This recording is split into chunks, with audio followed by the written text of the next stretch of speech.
بسم اللہ الرحمن الرحیم یا ایہا الذین آمنوا اتقوا اللہ ولتنظر نفس ما قدمت لغد واتقوا اللہ ان اللہ خبیر بما تعملون۔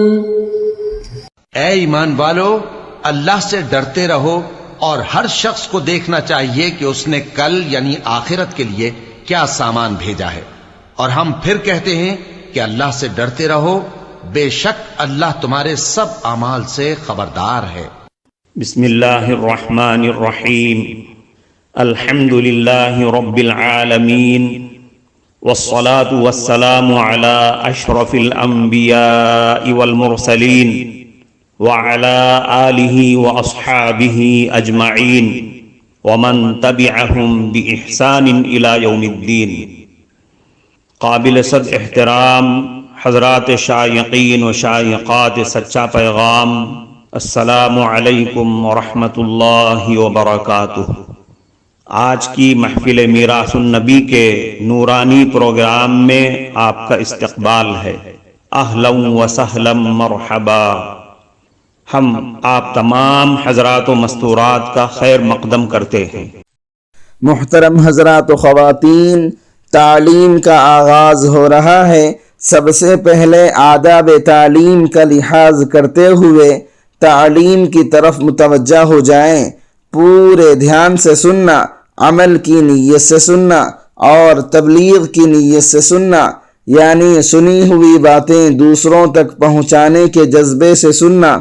چند خاص آداب تعلیم ہیں، امید ہے کہ آپ حضرات ان آداب کا ضرور خیال رکھیں گے۔ جزاکم اللہ۔ بسم اللہ الرحمن الرحیم۔ حضرت اسماء رضی اللہ عنہا فرماتی ہیں کہ رسول اکرم صلی اللہ علیہ وسلم نے ارشاد فرمایا، جو عورت اپنے گلے میں سونے کا ہار ڈالے گی اس کے گلے میں اسی طرح کا آگ کا ہار قیامت کے دن ڈالا جائے گا، اور جو عورت اپنے کان میں سونے کی بالی ڈالے گی اس کے کان میں اسی جیسی آگ کی بالی قیامت کے دن ڈالی جائے گی۔ اس حدیث کا مطلب علماء نے یہ لکھا ہے کہ اگر اپنے زیور کی زکوٰۃ ادا نہ کرے تو یہ عذاب ہوگا، اور اگر زکوٰۃ ادا کر دے تو پھر پہننے میں کوئی حرج نہیں ہے۔ عورتیں مذکورہ حدیث پر غور کریں۔ عموماً لڑکیوں کو اپنے ماں باپ کی طرف سے اور اسی طرح دولہے کی طرف سے کافی مقدار میں زیور دیا جاتا ہے، لیکن اس کے بعد اس کی زکوٰۃ کی ادائیگی کی بالکل فکر ہی نہیں رہتی، اور وہ زیور باعث تکلیف اور پریشانی بن جاتا ہے۔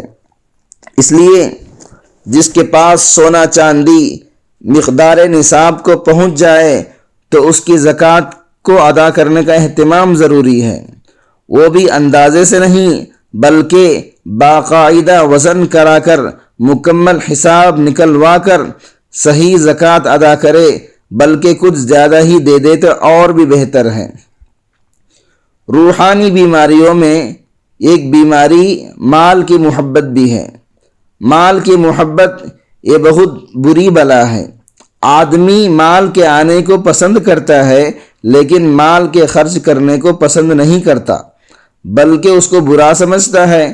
ایسے ہی لوگوں کو زکوٰۃ اور صدقہ نکالنے میں دقت اور پریشانی ہوتی ہے، اور یہی وہ لوگ ہوتے ہیں جن میں نہ اللہ کا خوف ہوتا ہے اور نہ زکوٰۃ ادا کرنے کا خیال ہوتا ہے۔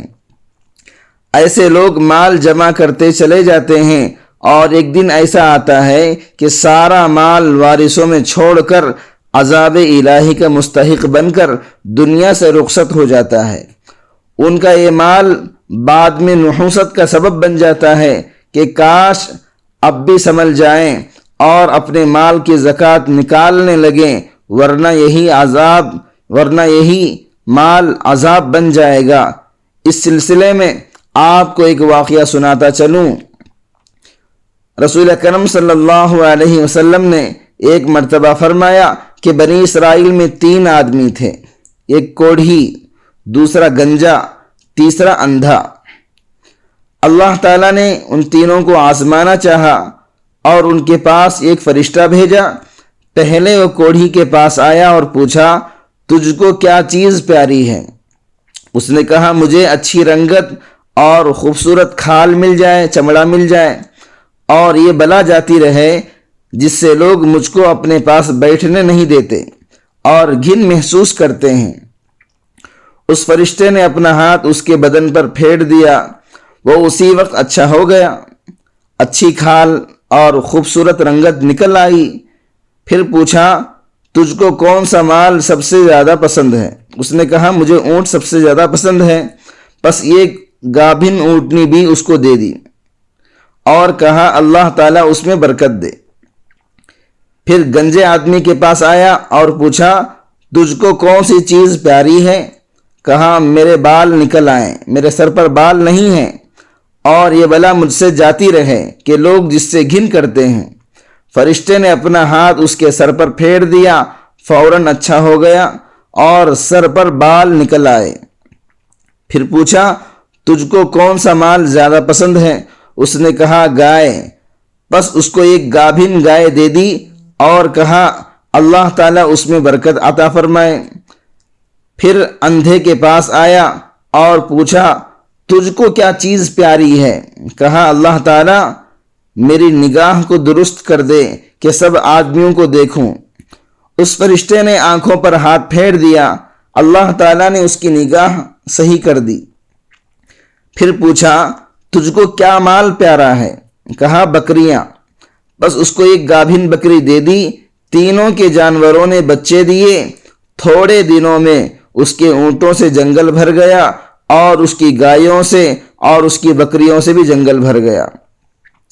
پھر وہ فرشتہ اللہ کے حکم سے اسی پہلی صورت میں کوڑھی آدمی کے پاس آیا اور کہا، میں ایک مسکین آدمی ہوں، میرے سفر کا سب سامان ختم ہو چکا ہے، آج میرے پہنچنے کا کوئی وسیلہ نہیں سوائے اللہ کے، پھر تیرا۔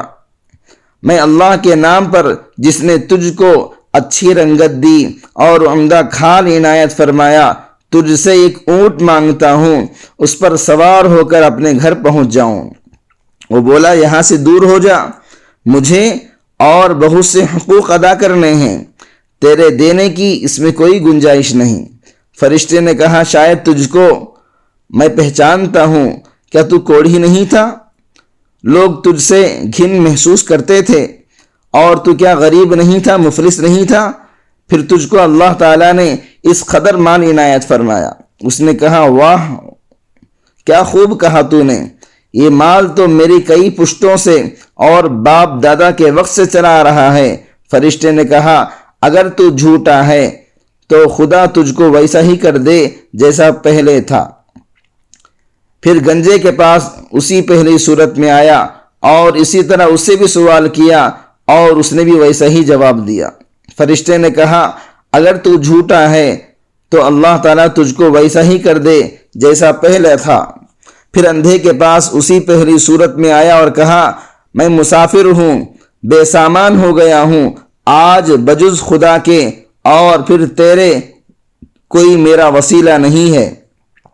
میں اس کے نام پر جس نے دوبارہ تجھ کو نگاہ عطا فرمائی، تجھ سے ایک بکری مانگتا ہوں کہ اس سے اپنی کارروائی کر کے سفر پورا کروں۔ اس نے کہا، بے شک میں اندھا تھا، اللہ تعالیٰ نے محض اپنی رحمت سے مجھ کو نگاہ عطا فرمائی، جتنا تیرا جی چاہے لے جا اور جتنا جی چاہے چھوڑ جا، خدا کی قسم کسی چیز سے میں تجھ کو منع نہیں کرتا۔ فرشتے نے کہا، تو اپنا مال اپنے پاس رکھ لے، مجھ کو کچھ بھی ضرورت نہیں ہے، صرف تم تینوں کی آزمائش منظور تھی، وہ ہو چکی، خدا تجھ سے راضی ہوا اور ان دونوں سے ناراض ہوا۔ اس واقعے سے یہ سبق ملتا ہے کہ اللہ تعالیٰ کی راہ میں دینے سے کبھی بخیلی نہیں کرنی چاہیے۔ محترم ناظرین کرام، اس دینی اور ایمانی بیان کو سننے کے دوران ہی اس کو لائک کر دیجئے اور شیئر بھی کر دیجئے تاکہ دوسرے بھی اس سے فائدہ اٹھا سکیں۔ اللہ آپ کو جزائے خیر عطا فرمائے۔ حضور صلی اللہ علیہ وسلم نے فرمایا، جب کھلے عام بدکاری ہونے لگے تو قوم میں طاعون پھیل جائے گا، ناپ تول میں کمی کرنے سے قحط سالی اور حکمرانوں کا ظلم ہونے لگتا ہے، زکوٰۃ ادا نہیں کی جاتی تو لوگوں پر بارش روک لی جاتی ہے۔ غور کیجئے آج کیا نہیں ہو رہا ہے، خاص طور سے نماز اور زکوٰۃ سے تزکیہ اور عقیدہ باطن کی صفائی مطلوب ہے۔ خود نبی کو حکم ہے کہ اے نبی، آپ ان مالوں میں سے صدقہ لے کر انہیں پاک اور صاف کریں۔ یاد رہے کہ زکوٰۃ کو روحانی پہلو کے علاوہ مادی پہلو کے لیے بھی مفید بتایا گیا ہے۔ چنانچہ حضور صلی اللہ علیہ وسلم نے فرمایا، زکوٰۃ ادا کرنے والے لوگ غذا، لباس وغیرہ سے محروم نہیں ہوتے، اس سے خود دینے والے کو بھی فائدہ ہوتا ہے اور غریبوں، مسکینوں، یتیموں کی بھی امداد ہو جاتی ہے۔ اس مقصد کو پورا کرنے کے لیے اللہ تعالیٰ نے نصاب زکوٰۃ اور اس کے شرائط کو متعین کر دیا ہے۔ کن مالوں پر زکوٰۃ واجب ہے؟ یہ بات بھی دھیان میں رکھنے کی ہے کہ شریعت نے ہر مال میں زکوٰۃ کو واجب نہیں کیا، بلکہ خاص مالوں ہی میں زکوٰۃ ہے، اور وہ یہ ہیں: سونا چاندی، کاغذی نوٹ، رائج الوقت سکے، ان میں سونے کا نصاب 80 پر 7 گرام اور چاندی کا نصاب 612 گرام ہے۔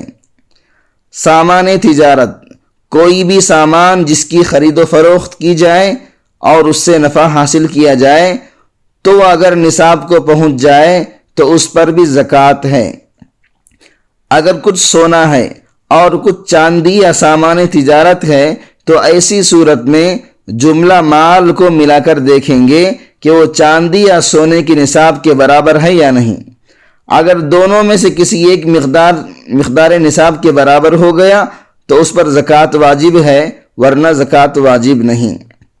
اسی طرح نصاب زکوٰۃ سے زائد ہو جائے تو ان زائد حصوں پر بھی زکوٰۃ 2.5% کے حساب سے ہے۔ سونا چاندی جس صورت میں ہو، خواہ گوٹے لچھے روز مرہ کے استعمال کی ہو یا نہ ہو، سب پر زکوٰۃ واجب ہے۔ سامان تجارت ان مالوں کو سمجھا جائے گا جن کو خریدنے کے وقت تجارت کی نیت ہو، اور اگر موجود مال جس میں تجارت کی نیت بھی نہیں کی تھی اس میں زکوٰۃ نہیں ہے۔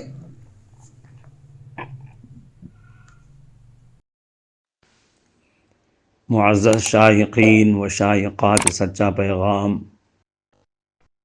آپ کو اندازہ لگ گیا ہوگا کہ یہ مضمون کتنا اہم ہے اور کس قدر فائدہ مند ہے۔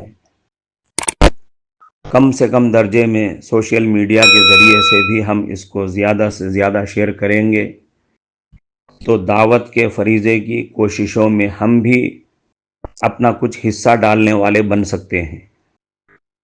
لہٰذا زیادہ سے زیادہ اس کو عام کریں تاکہ پوری دنیا کے ہندوؤں کی غلط فہمی دور ہو جائے اور انہیں یہ زمینی حقیقت معلوم ہو جائے، اور وہ اپنے اصل مذہبی لیڈر پیغمبر آخر الزماں حضرت محمد الرسول اللہ صلی اللہ علیہ وسلم کو ماننے پر مجبور ہو جائیں اور کلمہ پڑھ کر آپ کے ساتھ ساتھ وہ بھی جنت میں جانے والے بن جائیں۔